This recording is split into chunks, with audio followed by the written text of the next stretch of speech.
Post modernism پر جو criticism ہے اس کی تمام شاخوں کا تقریباً اتفاق ہے، وہ ہے میٹا نیریٹو کی بحالی۔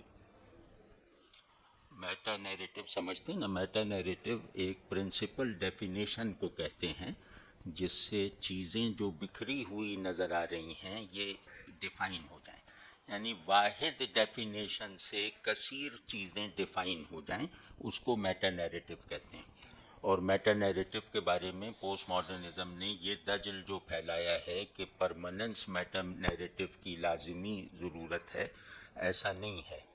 میٹا نیریٹو عارضی بھی ہو سکتا ہے، لیکن یہ انسانی شعور کے بیسک پرسپیکٹو کی سرگرمی کا نتیجہ ہے کہ چیزوں کی کثرت کو وحدت سے ڈیفائن ہونا چاہیے، چاہے وہ وحدت جو ہے دریافت کرنے میں میں نے فی الحال غلطی کر دی ہو۔ پرسیپشن پوری یہی ہے کہ کثرت کو وحدت سے ڈیفائن ہونا چاہیے۔ واضح ہے نئی بات؟ تو میٹا نیریٹو کی بحالی میں، خصوصاً جدید دنیا میں میٹا نیریٹو کی بحالی میں جو قوت ہمارے پاس آج بھی مؤثر انداز میں موجود ہے وہ اقبال ہے۔ ایک بات یہ ہو گئی۔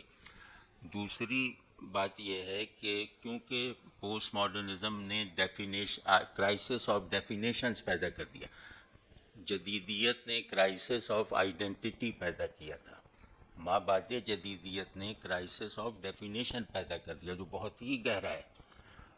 تو اقبال کیونکہ خود جدیدیت کے ادوار میں تھے تو انہوں نے کرائسس آف آئیڈینٹی کا جس قوت اور شکوہ اور تاثیر کے ساتھ مقابلہ کیا وہ ہم آپ دیکھ ہی رہے ہیں کہ بے خبر تو جوہر آئینہ ایام ہے، تو زمانے میں خدا کا آخری پیغام ہے۔ اب اس آئیڈینٹی پہ کھڑا کر دیا جو ہسٹوریکل بھی ہے اور آئیڈیل بھی ہے، تو ہسٹوریسٹی اور آئیڈیلزم کو ملا کے ہماری آئیڈینٹی بنایا۔